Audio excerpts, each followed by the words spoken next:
दोस्तों देखते हैं, आज मैं पुनः आप लोगों के लिए पद्य खंड के कुछ वस्तुनिष्ठ लेकर आया हूं। तो देखते हैं क्या है। सांसों के दो तार प्रतीक हैं जीवन का। कवि हरिवंश राय बच्चन उन्मादों में अवसाद लिए फिरते हैं। दिन जल्दी जल्दी ढलता है कविता में कवि हताशा और दुखी है। तो कवि किस बात से हताश और दुखी है? परिवार से बिछुड़ने के कारण। शीघ्र अपने बच्चों के पास पहुंचने की इच्छा चिड़िया की किस क्रिया से प्रकट होती है? तेज उड़ने से।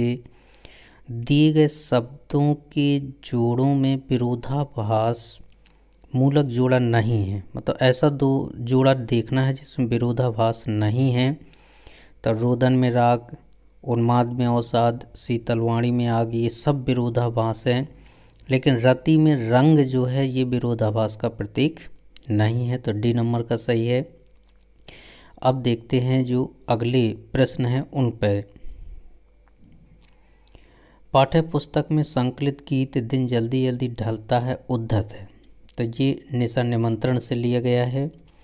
निम्नलिखित में से विशेषता कुंवर नारायण की कविताओं में नहीं पाई जाती है। तो अखबारी सतहीपन नहीं पाया जाता है कुंवर नारायण की रचनाओं में।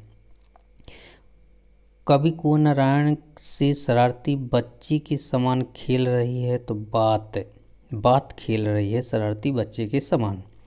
अब मुस्कुराएंगे हम पंक्ति में हम जो शब्द है वो दूरदर्शन वालों के लिए है। दूरदर्शन है इसमें ऑब्जेक्ट, दूरदर्शन वालों के लिए। कैमरे में बंद अपाहिज में करुणा के मुखौटे में छिपी जो कविता है क्रूरता की कविता है। उषा का जादू टूटने लगता है सूर्योदय पर।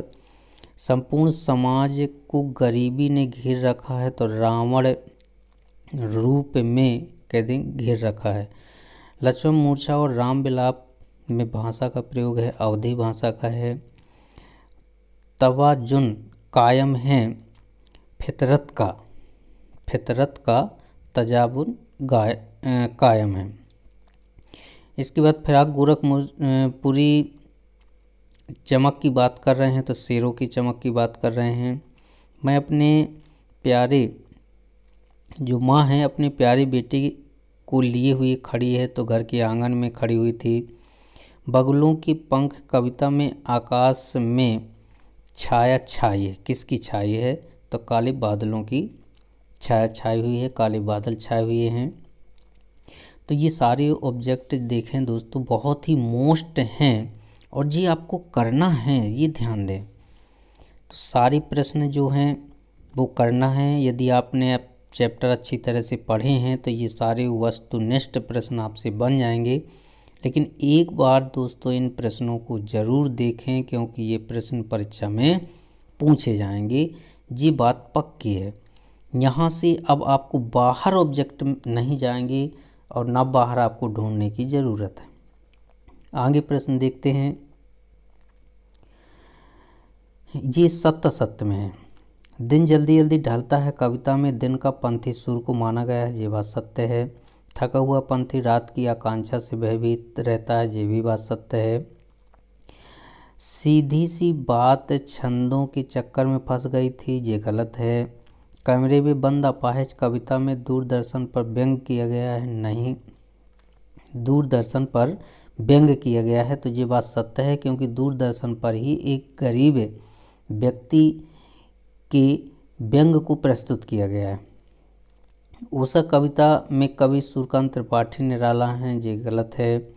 नींद से जागा हुआ कुंभकर्ण रावण के समान लग रहा है, ये भी गलत है। कवितावली 7 खंडों में विभाजित है, ये सत्य है। फिराक गोरखपुरी की जो रुबाइयाँ हैं श्रृंगार रस पर हैं, नहीं है, वात्सल रस में है। गज़ल उर्दू साहित्य की एक महत्वपूर्ण विधा है, ये सत्य है। छायावाद के प्रवर्तक जयशंकर प्रसाद हैं, ये भी सत्य है। साहित्य का रसखान सम्मान है तो ये गलत है। रसायन सम्मान है दोस्तों, रसायन सम्मान साहित्य के क्षेत्र में नहीं दिया जाता है, साइंस में दिया जाता है। बगुलों के पंख कवि के मन को चुराए जाते हैं, ये गलत है। छायावाद में व्यक्तिगत भावना प्रबल है जबकि जातिवाद में प्रगतिवाद में सामाजिक, ये सही है। डॉक्टर नगेंद्र ने छायावाद को स्थूल के प्रति सूक्ष्म का विद्रोह कहा, ये बात सत्य है। प्रयोगवाद के प्रवर्तक शमशेर बहादुर हैं, ये बात गलत है। आधुनिक युग की मीरा किसे कहा जाता है? महादेव वर्मा को। सरोज स्मृति किसकी रचना है? निराला की है।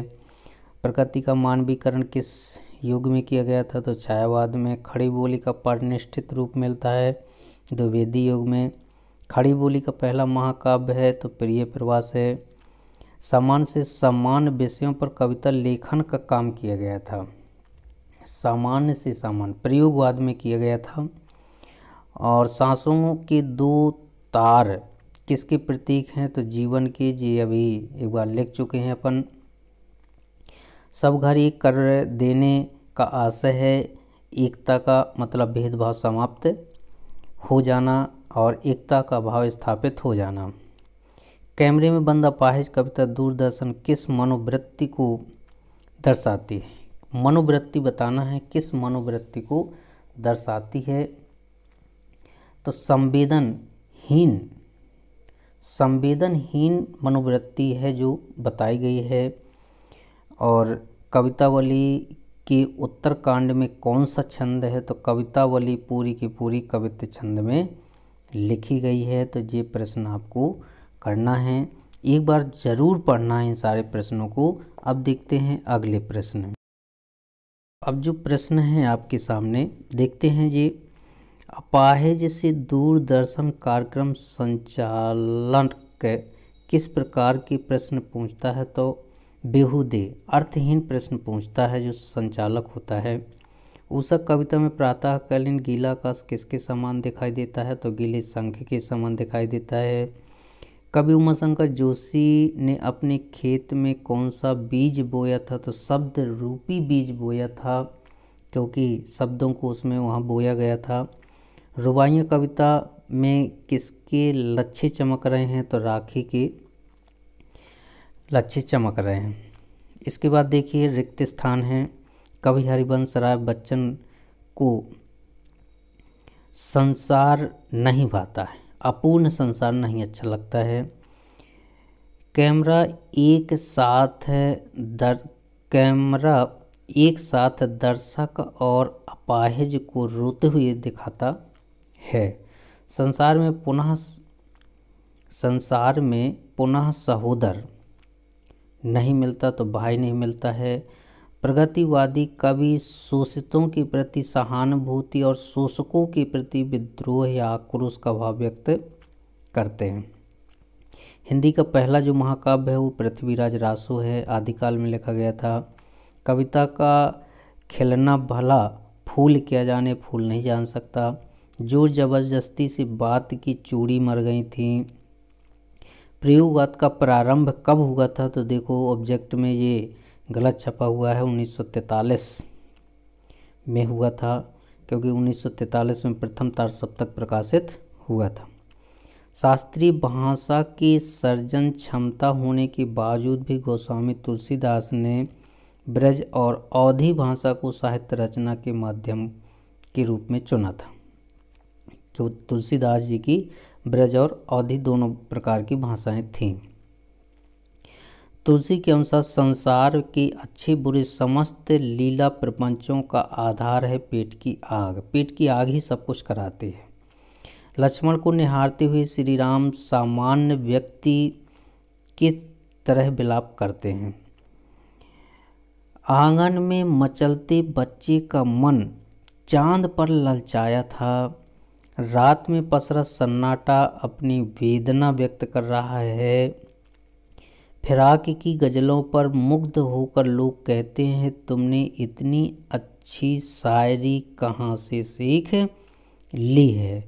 कवि उमाशंकर जोशी को कागज का पन्ना एक चौकोर खेत की तरह लगता है। ये प्रश्न आपको अच्छी तरह से पढ़ना है दोस्तों। अब चलते हैं आगे के जो प्रश्न हैं उन पर देखते हैं, निगाह डालते हैं क्या हैं। चलिए अब हैं आपके सामने सही जोड़ियाँ। तो मैंने आपसे पहले मिला दी हैं। देखिए जयशंकर प्रसाद छायावाद के प्रवर्तक है। सुमित्रा नंदन पंत जो हैं प्रकृति के सुकुमार कवि हैं। अज्ञेय तार सप्तक के संपादक हैं। सूर्यकांत त्रिपाठी निराला को महाप्राण के नाम से जाना जाता है। उमाशंकर जोशी गुजराती कविता के कवि हैं। अगला है क्या भूलूं क्या याद करूं, हरिवंश राय बच्चन। कुंवर नारायण आत्मजयी की रचना है। और रघुवीर सहाय लोग भूलते गए हैं। शमशेर बहादुर सिंह कुछ कविताएं, उमाशंकर जोशी गंगोत्री। इसके बाद राष्ट्र प्रेम का भाव भारतेंदु युग में दिखाई देता है। खड़ी बोली का विकास हुआ था द्विवेदी युग में। कल्पना की प्रधानता छायावाद में है। यथार्थ का चित्रण जो है प्रगतिवाद में है। और नए नए उपमानों का प्रयोग किया गया था प्रयोगवाद में। देखो प्रयोग, नए नए उपमानों का प्रयोग आया है तो यानी प्रयोगवाद में है। और यथार्थ सत्य घटनाओं का वर्णन प्रगतिवाद में हुआ था। कल्पना की प्रधानता, मानवीकरण, ये दोनों छायावाद की हैं। खड़ी बोली द्विवेदी युग में हुआ था। राष्ट्र प्रेम की भावना हमें भारतेंदु युग में दिखाई देती है। तो ये सारी मैचिंग आपको एक बार क्या करना है, अच्छी तरह से मिला लेना है। अब देखते हैं आगे के प्रश्न क्या हैं। इसके बाद कागज का एक पन्ना चौकोर खेत के समान लगता है। रुबाइयाँ एक छंद है दोस्तों, रुबाइयाँ एक छंद है। और गज़ल है जिस शेर को ही गज़ल। और नए बिंब एवं उपमान ऊषा कविता में दर्शाए गए हैं। और जो गीत है, एक गीत हरिवंश राय बच्चन के द्वारा लिखा गया। हालावाद के प्रवर्तक हैं हरिवंश राय बच्चन, इसलिए हालावाद मैचिंग में दिया गया है। और दोस्तों यदि ये मेरा वीडियो आपको अच्छा लगा हो तो एक बार लाइक, सब्सक्राइब और दोस्तों को शेयर भी कर दें।